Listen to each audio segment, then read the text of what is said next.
They caught it very late in the progression. So my initial diagnosis came with a 3 to 6 month prognosis. I first came to know Make-A-Wish when they showed up at the front door. As they explained it to me, I'm not entirely sure that I fully grasped what was happening, but then once I did, I knew exactly what I wanted. I didn't doubt for a minute, and I wanted to dance with Michael Jackson. Every needle scared me, and having to just stay inside the hospital the whole time. I received my wish towards the end of my treatment. He had thought about Hawaii, going to Hawaii. For my wish, Disney World sounded fun because I was young.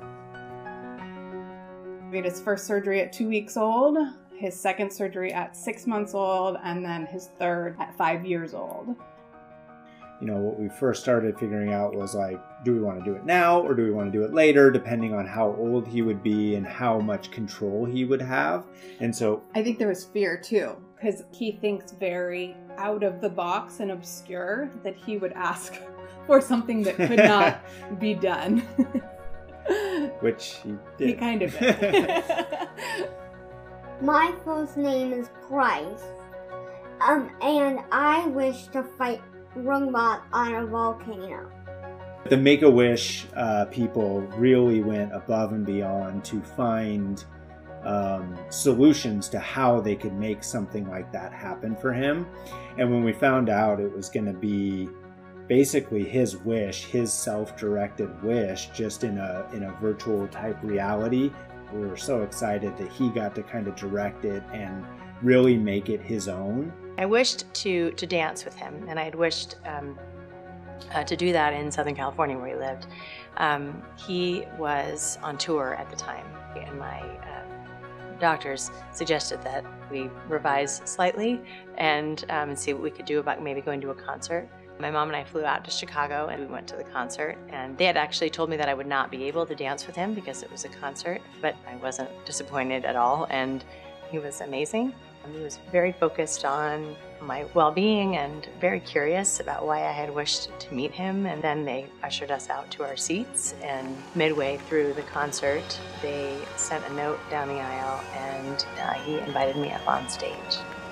So I did get to dance with him, which was amazing.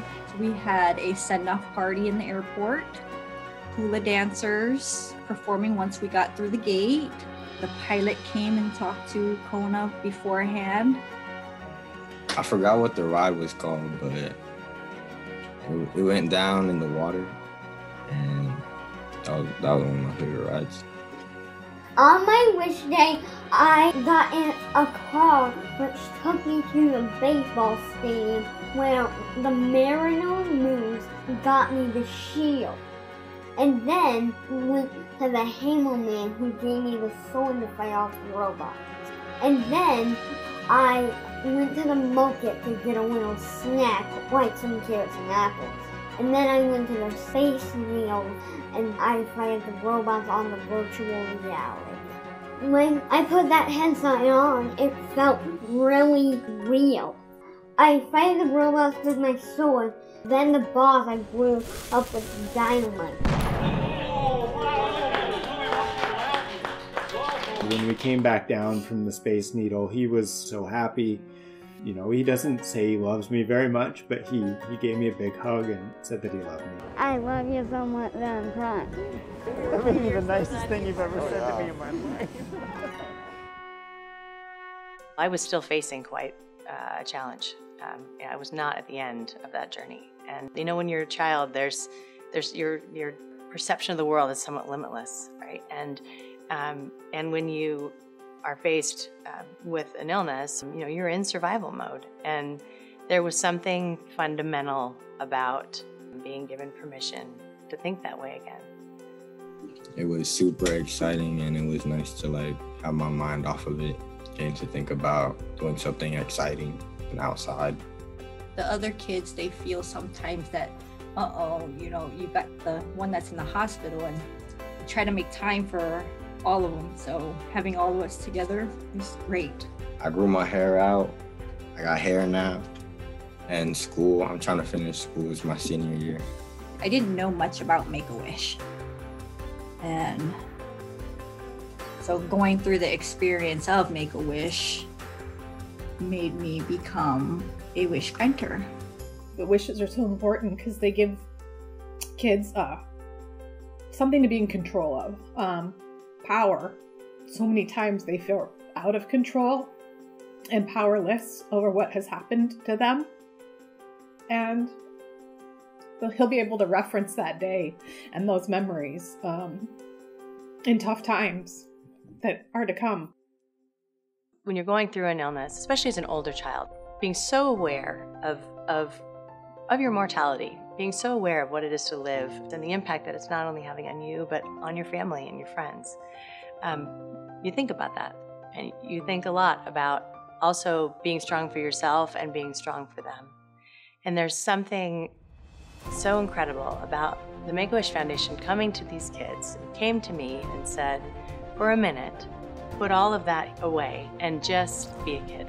Just to remember what it felt like to dream impossible things and to make believe and to be big and audacious. And this is your moment to do that. It's okay. You don't have to be realistic. You don't have to be positive. The expectation is just for you to do something that brings you joy. The amount of mental stress that these kids have to go through when they've gone through multiple hospitalizations, being poked and prodded and having to go through these enormous situations that are life and death. They just take such a mental toll. And so I think what this does is it just gives him the control and the power and just that mental support that he needs. It's important to have a wish to look forward to because they can be super down, and having a wish to think about or to get something that they really want would just help get their minds off of what's going on at the moment. They can think about the future a little bit. For me, there was something about that no matter how many more days, weeks, hours that meant, there was something fuller about my life. So I think absolutely there is something about having the wish granted that changed the quality of my life every day, regardless of how many more days that was going to be. Thank you. You make a difference.